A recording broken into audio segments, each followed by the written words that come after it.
Hello everyone, welcome to analytics classes. हम पढ़ रहे हैं डायमेंशनल एनालिसिस। हमने डायमेंशनल एनालिसिस की शुरुआत जब की तो हमने जाना कि किस प्रकार से किसी भी फिजिकल क्वांटिटी को रिप्रेजेंट किया जाता है in terms of the powers of fundamental physical quantities, जिनको हमने डायमेंशंस के नाम से डिफाइन किया। फिर हमने डायमेंशनल फॉर्मूला बनाया, फिर हमने डायमेंशनल इक्वेशन बनाई। उसके बाद हमने ये जानने का प्रयास किया कि इस डायमेंशंस के कंसेप्ट को कहाँ पर प्रयोग किया जा सकता है प्रैक्टिकली। तो हमने एप्लीकेशन पढ़नी शुरू की किसकी, डायमेंशनल एनालिसिस की। फर्स्ट जो एप्लीकेशन मैंने आपको लास्ट टाइम पढ़ाई थी वो थी to convert one system of unit into another. यदि आप किसी फिजिकल क्वांटिटी को एक सिस्टम से दूसरे सिस्टम में कन्वर्ट करना चाहते हैं तो कैसे कर सकते हैं, इसके लिए आप हमारा प्रीवियस लेक्चर देख सकते हैं। आज हम दूसरी एप्लीकेशन स्टडी करने जा रहे हैं जिसका नाम है to check the correctness of an given equation. यदि आपको कोई एक रिलेशन दी गई है, इक्वेशन दी गई है, तो आप ये चेक करना चाहेंगे कि वो इक्वेशन ठीक है या नहीं है, तो डायमेंशनल एनालिसिस का प्रयोग करके हम ये सब कर सकते हैं। पर आपको किसी भी इक्वेशन की करेक्टनेस को चेक करने से पहले एक प्रिंसिपल पढ़ना होगा जिसका नाम है principal of homogeneity. Principal of homogeneity हमें क्या बताता है बच्चों? प्रिंसिपल ऑफ होमोजेनिटी हमें क्या कहता है कि ए physical quantity will be dimensionally correct. कोई भी फिजिकल क्वांटिटी डायमेंशनली करेक्ट ठीक होगी। डायमेंशनली कब ठीक होगी? इफ ऑल द टर्म्स, यदि सभी terms occurring on both sides of the equation have same dimension।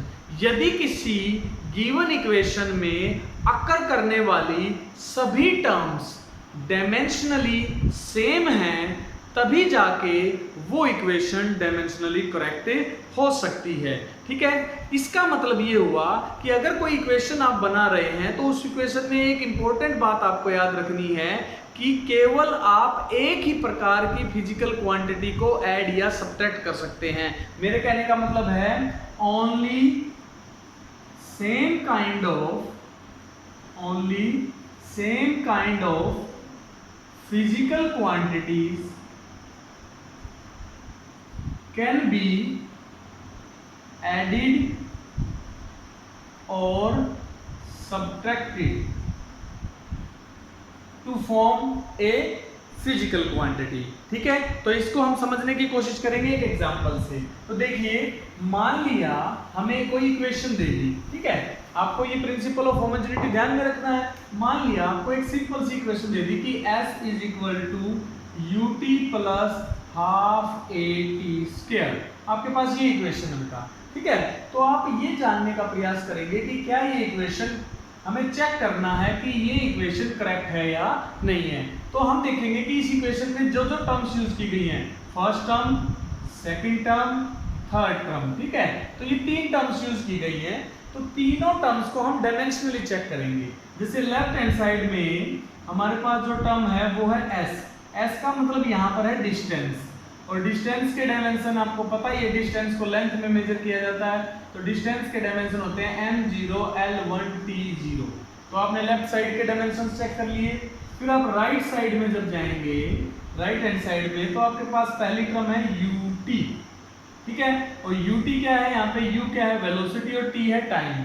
तो वेलोसिटी इनटू टाइम, तो आप वेलोसिटी के डायमेंशंस लिखेंगे m0 l1 t-1 into time के लिखेंगे t1। तो आंसर क्या आ गया? m0 l1 t0। इस टर्म के आपके पास डायमेंशंस आ गए। उसके बाद आपके पास क्या है? राइट हैंड साइड में हाफ at²। हाफ क्या है? नंबर है, तो नंबर के डायमेंशंस नहीं होते, तो डायमेंशनली नंबर का कोई रोल नहीं होता है। ठीक है, तो at² आ गया। at² का मतलब हो गया acceleration multiplied by time square.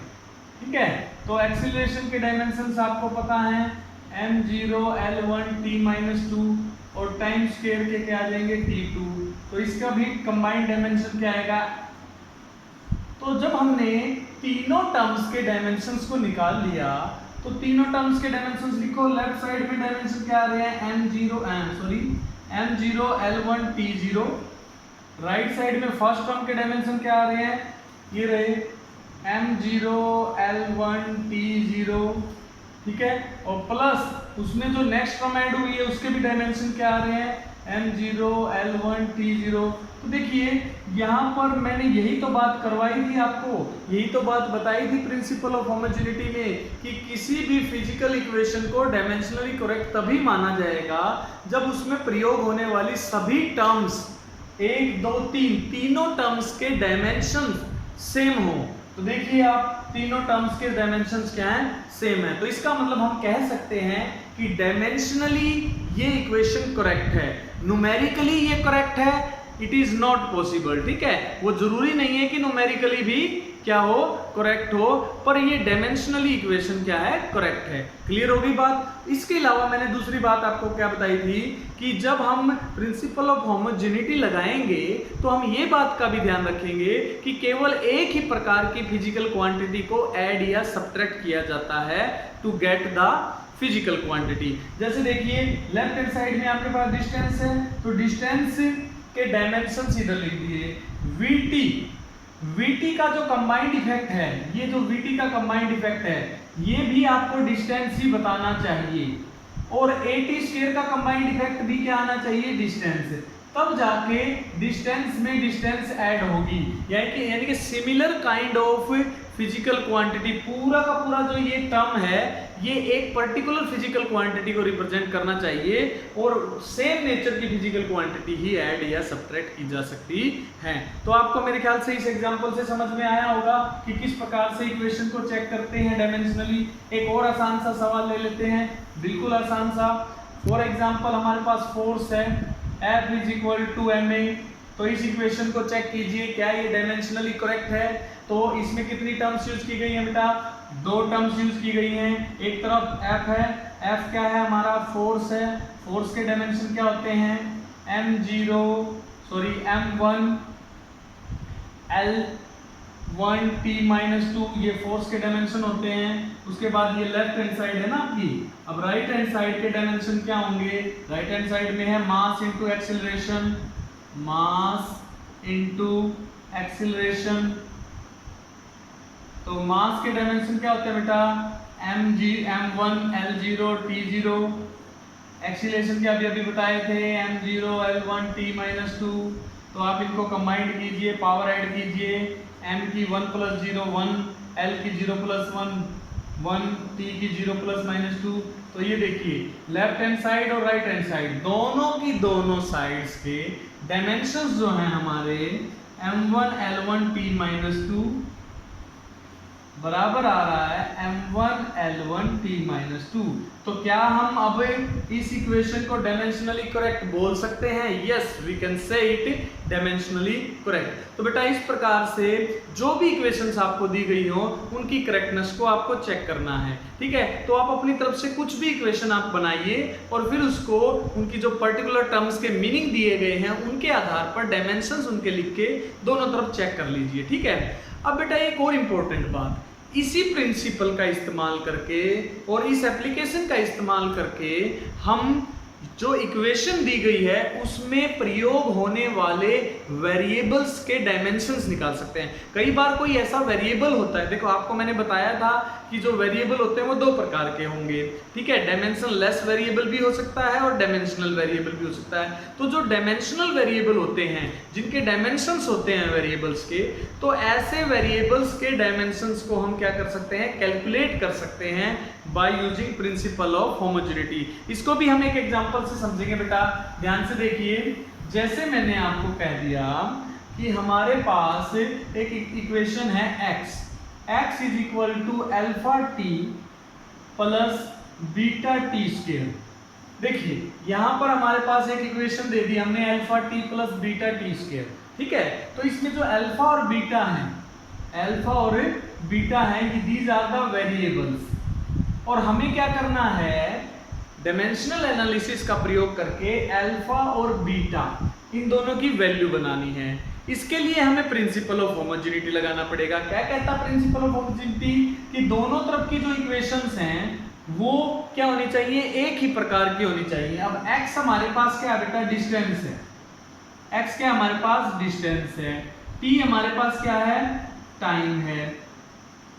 अब आपको पता है अगर ये डिस्टेंस है तो ये भी डिस्टेंस होनी चाहिए और डिस्टेंस में डिस्टेंस ही जोड़ी जा सकती है। तो यानी कि इस पूरी टर्म के डायमेंशन क्या होने चाहिए, डिस्टेंस के बराबर होने चाहिए। तो according to principle of homogeneity, ठीक है, हम क्या लिखेंगे, अल्फा टी जो है उसके डायमेंशन भी किसके बराबर होने चाहिए, डिस्टेंस के डायमेंशन, यानी कि m0 l1 t0 के बराबर होने चाहिए। अब t के डायमेंशन तो आपको पता ही है, तो अल्फा का मान क्या आएगा, अल्फा का मान आएगा m0 l1 t0 divided by, t से डिवाइड करोगे तो t के डायमेंशन क्या होते हैं, t1, तो ऊपर जाके क्या हो जाएगा बेटा m0 l1 t -1।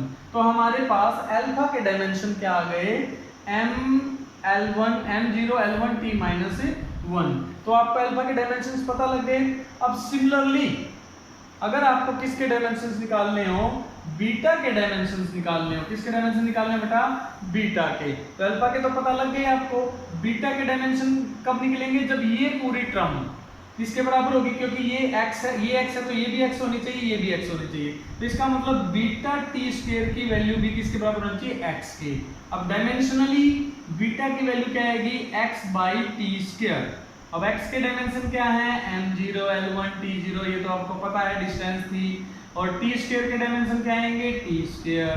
तो हमारे पास क्या आ गया, m0 l1 t -2, तो ये बीटा के डायमेंशंस आ गए, ठीक है। तो इस प्रकार से हमने क्या किया, यूजिंग प्रिंसिपल ऑफ होमोजेनिटी किसी भी वेरिएबल के डायमेंशंस को निकाला जा सकता है। जैसे एक और एग्जांपल हम ले लेते हैं बेटा, ताकि आपको और अच्छे से समझ में आ जाए, ठीक है। जैसे हमारे पास ये इक्वेशन है, f is equal to root alpha t plus m by beta, simple कुछ भी दी जा सकती है, ठीक है। तो बेसिकली आपको समझना होगा यहाँ पर भी कंडीशन क्या रहनी चाहिए, प्रिंसिपल ऑफ होमोजेनिटी की, कि भी सेम काइंड ऑफ क्वांटिटी, अगर ये फोर्स है और ये टाइम है और ये मास है, यहाँ पर मैं तीनों के को डिफाइन कर देता हूँ, F is the force, T is the time and M is the mass. तो बेटा अगर ये टर्म्स हैं, तो अगर यहाँ पर ये फोर्स है तो ये पूरी टर्म भी क्या होगी, फोर्स, और ये पूरी टर्म भी क्या बताएगी, फोर्स को बताएगी। तो by using the principal of homogeneity हम रूट अल्फा और टी के डायमेंशन को फोर्स के डायमेंशन के बराबर रखेंगे।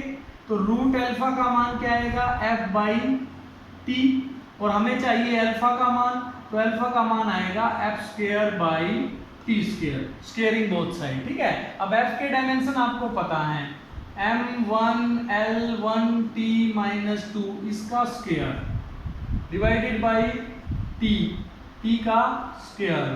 क्लियर होगी आपको बात। तो हमारे पास ओवरऑल रिजल्ट क्या आ गया, अल्फा इज इक्वल टू, देखिए बेटा n की पावर कितनी होगी 2, l की पावर कितनी होगी 2, t की पावर कितनी होगी -4, और t की 2 यहाँ पे है, तो ये भी किस क्या हो जाएगा, ऊपर जाके -2, तो t की टोटल पावर ये बन जाएगी। तो ओवरऑल रिजल्ट कितना आ गया, m2 l2 t की पावर 6 -k, ठीक है। तो यहाँ पर अल्फा के डायमेंशंस हमें क्लियर हो गए हैं कि अल्फा के डायमेंशन क्या आएंगे।